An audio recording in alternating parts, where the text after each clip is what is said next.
بسم الله الرحمن الرحيم. الحمد لله رب العالمين والصلاة والسلام على أشرف الأنبياء والمرسلين نبينا محمد وعلى آله وأصحابه أجمعين. أما بعد، السلام عليكم ورحمة الله وبركاته. So alhamdulillah, as always, we begin by praising Allah subhanahu wa ta'ala. We ask Allah subhanahu wa ta'ala to accept this gathering of ours, and we ask Allah subhanahu wa ta'ala to make this gathering of ours a means of success for us in this life and in the life hereafter, inshallah. Can I just request the brothers at the back who are talking, can you please talk outside?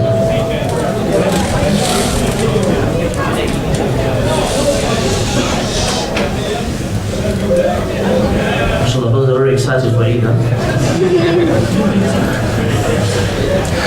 So alhamdulillah, dear brothers, we have been talking about the life and times of Umar radiallahu anhu, and by the grace of Allah we have completed the conquest of the Persian Empire, and now inshallah we're going to move on to the Roman Empire and how the Muslims eventually conquered the Roman Empire.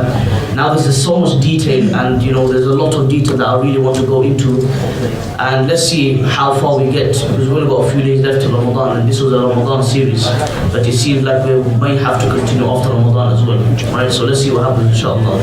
So today I'm going to focus on the Battle of Damascus, right? So the conquest of Damascus and how the Muslims, they gained control of Damascus from the Romans. So what happened was, just a quick recap. At the time of Abu Bakr radiallahu anhu, he was a person who started the conquest of the Roman Empire of Asham, and it was under him that they went all the way to a place called Yarmouk. They started the battle of Yarmouk, and that is when Abu Bakr radiallahu anhu, he passed away. And we said that while Abu Bakr radiallahu anhu was alive, we said that the general leader of the Muslim army was Khalid ibn al-Walid radiallahu anhu. And when Umar radiallahu anhu came to power, Umar radiallahu anhu, he dismissed Khalid and he gave the leadership to Abu Ubaidah ibn Jarrah radiallahu anhu. Now, the Battle of Yarmouk took place. We said it was a very, very difficult battle, a very, very intense battle. We had, hundreds and thousands of Romans on one side, and you only had approximately 36,000 on the other side. And this was, a very, very intense battle, the Battle of Yarmouk. Now, after the Battle of Yarmouk took place, so it lasted a few days. Once the Battle of Yarmouk took place, the Muslims were victorious. The Romans, they fled.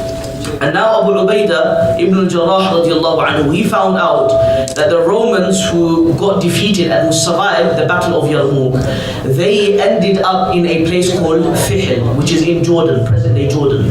They all fled there and they started gathering another army there.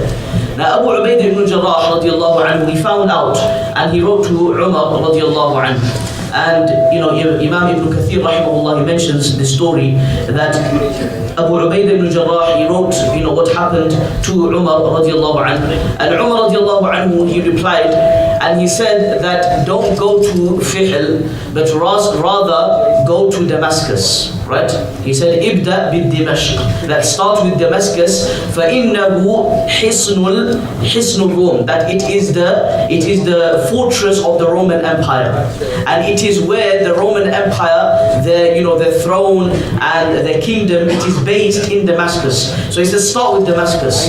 And then he said that as for the Romans who are based in Fihl, then distract the Romans from in Fihl by sending a few troops to a place called Fihl. And this is exactly what Abu Ubaidah ibn Jarrah radiallahu anhu did. Because now what will happen, if all the Muslims, they all go to Damascus, and then the Romans who are gathered in Fihl, they find out, what will happen? They will all go to Damascus, and it was going to be another difficult battle just like Yarmouk. So the tactic of Umar radiallahu anhu was that go to, send a few troops to Fihl and distract the Roman, enemies over there. And in the meantime, the rest of the army, you march to Damascus, right? So there's two things going on at the same time.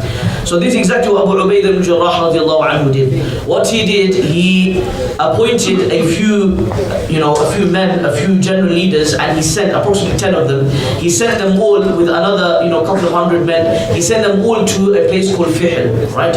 Now, when they got there, they started fighting with the people of Fihl, and at the same time, Abu Ubaidah ibn Jarrah radiallahu anhu, he with approximately 20,000 men, they all marched to Damascus. And this is where the Battle of Damascus it began. But what happened was, when they arrived at Damascus, Herakl, the king of the Roman Empire, the emperor of the Roman Empire, he commanded the locals that lived around Damascus that stay there and defend yourselves, right? Defend yourselves. Now, Ibn Kathir rahimahullah, he mentioned something very interesting. He said that when they were commanded to do this, they did not show any passion in defending their lands because of the oppression that the Romans, they put upon them. The Romans, they used to oppress their people so much. There was a lot of slavery, a lot of torture, etc. So what happened was, when it came to defending their lands, they basically just gave up straight away. They didn't want to defend their lands. And this is how the Muslims, they eventually ended up into the gates of Damascus. Now, one thing about Damascus, dear brothers, is that it was a very, very fortified city. There were a lot of fortresses, there were a lot of big walls, a lot of buildings, etc. So it is very difficult to attack Damascus and attack the enemies, because the perfect battle is when if you look at all of the battles and the locations, they're all open lands, right? It is easy to fight the enemy. But when a place is fortified, remember yesterday we talked about the Battle of Nahawand, a very, very fortified city. That's why it made it very, very difficult for the Muslims. Now, this was even more fortified. You had walls, you had fortresses, you had all, it's a very, very fortified city. So the Muslims decided that the best way in conquering Damascus is to siege the city. And this is why it is called the Siege of Damascus. There wasn't actually a battle that took place straight away, but rather the Muslims, they surrounded Damascus. Now Damascus had about 10 gates, right? So many gates, or approximately 10 gates that led to the city of Damascus. Now, what the plan was, initially the army was split up into three sections. At the core of the army, you had Khalid ibn al-Walid radiallahu anhu. He was leading the core of the army. Then on the flanks, you had Iyad ibn Ghanam radiallahu anhu. And then on the other side, you had Shurahbil ibn Hasana radiallahu anhu. And then on the other side, you had Abu Ubaidah ibn Jarrah, the leader of the army. But then when it came to the siege, when they found out that, look, we can't have a proper battle with, the Romans, because it is a very fortified city, the Romans will hide behind walls, it's going to make things very, very difficult. And by the way, the reason why the Roman Empire were much more difficult to face was because the Roman Empire, number one, was very, very big, and number two, they had experience in fighting on land and on sea. Okay, and we're going to talk about this as well. That they had experience in fighting in land and in sea and in fortified places. So they had experience. And now, bearing all of this in mind, Abu Ubaidah radiallahu anhu, he made the decision that, look, we can't attack them like we normally attack all of the other enemies. Rather, we're going to surround them and we're going to lay a siege on Damascus, right? And narrations mention that this siege approximately lasted 70 days. 70 days they laid siege to Damascus. So now what happened was, when they realized that we can't have a proper battle, Abu Ubaidah ibn Jarrah radiallahu anhu, he sent a few leaders to each of the gates with obviously a couple of thousand men. Now each gate had one leader and a couple of thousand men, and their job was just to stand there and make sure that the Romans don't attack and no one leaves the city of Damascus, right? This was putting pressure on the people of Damascus. So no one was allowed to leave the city of Damascus, no one was allowed to enter the city of Damascus. Now the Romans were thinking, this is an easy situation we're in. We're easily going to win. Why? Because the Muslims, what's winter like in Damascus, brother? You tell me. Is it nice and hot in winter? We're not cold. It's extremely cold. Cold is not even the word. Extremely cold. It is worse than this country, right? You have snow in some places, etc. So they thought, look, the Arabs, they don't have exposure to the cold, and they're going to chicken out basically, right? They're going to run away, and we're going to win eventually. So they said, okay, let them, lay a siege on us. Let's see how long they last. But see, Ibn Kathir rahimahullah mentions that the patience of the Muslims was such that, they used to come up, there's narration that, subhanallah, some of the Sahabas, their leg had to be amputated. That's how cold it was, right? Because in those days, they never had heaters and stuff like that. So some people, their limbs had to be amputated because of the cold, frostbite, etc. They became ill, but still, the Muslims do not back down. Now the tactic they came up with, that all of the lands they have conquered between Yarmouk and Damascus, there were many churches that they took over as well. Now these churches, they used it to, for some of the troops to rest, and they used to do shift work basically. So on a weekly basis, you had one group of people who used to guard the gates, and then the following week, you would have a substitute basically. The people who were resting that whole week, they would swap, and now that way what would happen, the Muslims, they would never ever get tired. Can you see? There would always be there would always be someone there at the gates of Damascus. Now what happened was, the Muslims didn't, mashallah, just sit there and relax, have a cup of tea, and say, we'll just sit here until these guys get tired. No. Khalid ibn al-Walid radiallahu anhu, he was a person, dear brothers, that he's always thinking.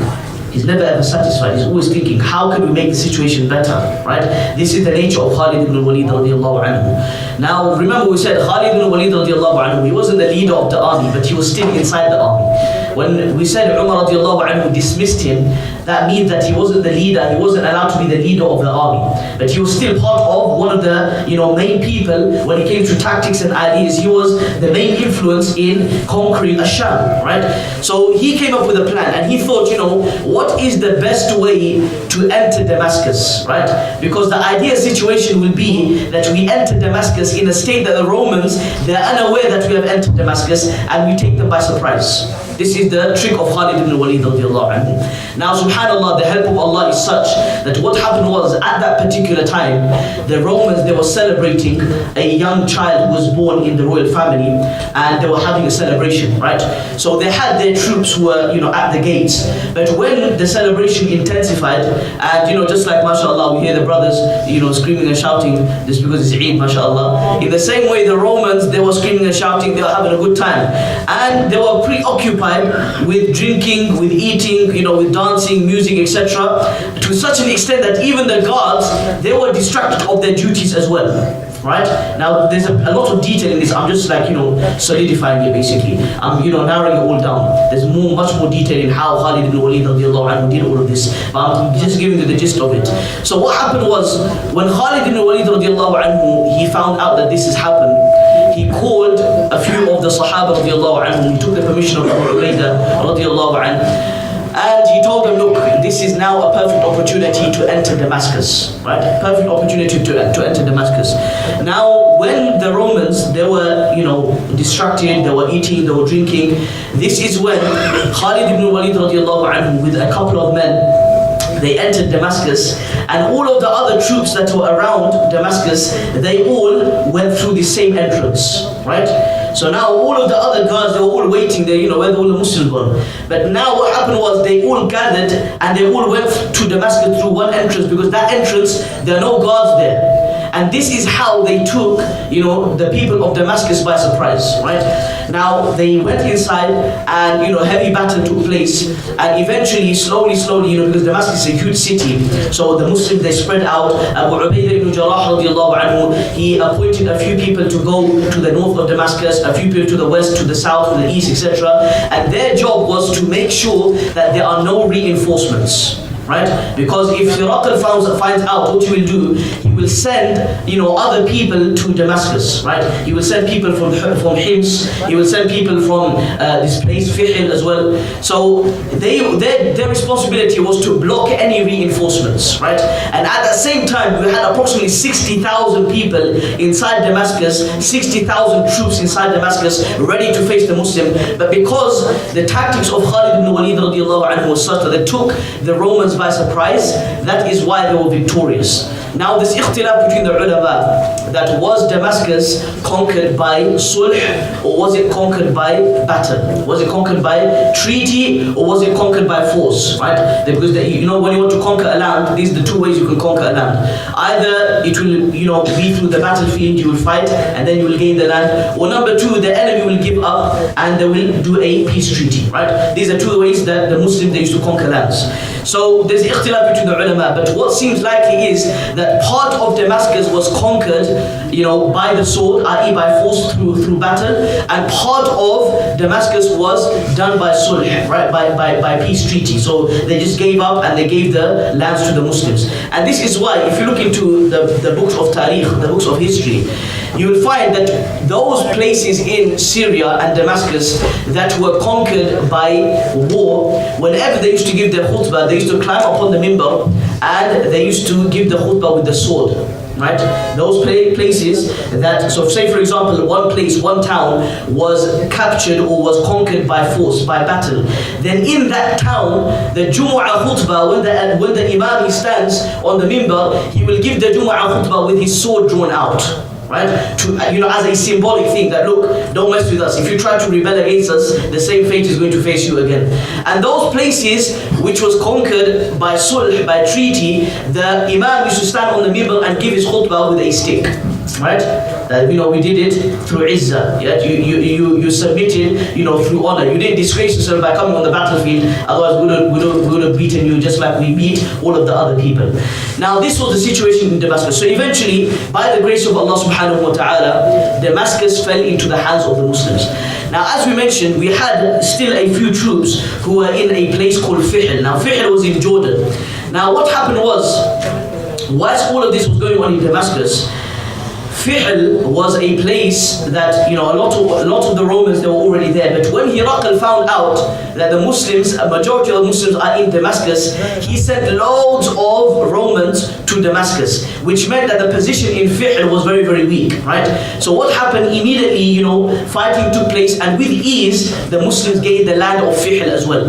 Thereafter, Umar radiallahu anhu, in that same letter, he said that once you have conquered Fihl, march to Palestine, right? And this is how, you know, obviously there's a, you know, the march to Hims, sorry, not Palestine, Hims. And this is how they went to Hims as well. And again, there was intense battle as well, and they eventually conquered Hims as well. So inshallah, we'll talk about these few things tomorrow. So this is how, dear brothers, you know, the city of Damascus, it was conquered. And like I said, you know, Damascus is just one, you know, it was the fortress of the Roman Empire. And we mentioned the hadith of Rasulullah sallallahu alaihi wasallam yesterday, that the Roman Empire is going to be very, very tough to conquer. The Rasulullah sallallahu alaihi wasallam, he said that whenever one of the horns of the Roman Empire disappears, one horn, another horn will grow in that same place, right? Showing the large, you know, the vastness of the Roman Empire, the vastness and the power of the troops of the Roman Empire as well. And this was, you know, a news that the Prophet sallallahu alaihi wasallam, he warned the Sahaba radiallahu anhum of this. And inshallah, we're going to find out more as well. So what happened was, now, after they conquered Damascus, they continued, you know, conquering parts of Syria as well, and eventually the entire Syria, present-day Syria, was in the hands of the Muslims. Thereafter, they went to Libya, they went to Jordan, they conquered the entire Libya, entire Jordan, entire Palestine as well, and thereafter Amr ibn al-As radiallahu anhu, he took an entire army to Egypt as well, and that's how they conquered Egypt, and thereafter they started trickling into Africa as well.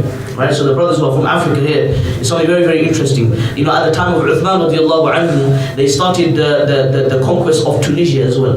Right, it's all happened at the time of Uthman radiallahu anhu. And inshallah, we'll talk about this as the days come along. So we ask Allah subhanahu wa ta'ala, inshallah, to accept our gathering here. And like I said, I know there's only, you know, tomorrow might be the last day of Ramadan, but you know, we're still, inshallah, I'm planning to continue these durus every single day after Maghrib, inshallah. Let's get confirmation, and if that's the case, then I'll let you know tomorrow, inshallah. Okay? So because I don't want to skip through this, it's very, very boring if you just, you know, say, okay, that land was conquered, that land was conquered, and everyone lived happily ever after. Right? That's very, very easy to finish the story like that, but there's more detail into it. And And it gives, dear brothers, history is something that gives life to our Islam. Yeah, it's something that gives life to our Islam, because it's all well and good that, we're Muslim, we come, we pray, we do all of these things. But we need to understand the legacy of the Sahaba radiallahu anhum. Why we are Muslim. We talked about yesterday how the Sahaba at the time of Umar, they went to Afghanistan as well. They went to Afghanistan, they went to Khurasan, they went to parts of Turkey as well. And this is how they conquered all of these places. So all of the brothers who are here from Afghanistan, and even they hit the borders of Pakistan, they even went to places in India as well. Right? At the time of Umar radiallahu anhu. And this is why the reign of Umar radiallahu anhu was so great. Right? So inshallah we're going to talk about this in the days to come. Obviously on the day of Eid we won't have a dars, okay, because everyone's going to be busy. So inshallah we're going to continue after Ramadan, and obviously we're going to continue tomorrow as well. So we ask Allah subhanahu wa ta'ala to accept the gathering of ours. Wa akhiru da'wana alhamdulillahi rabbil alamin.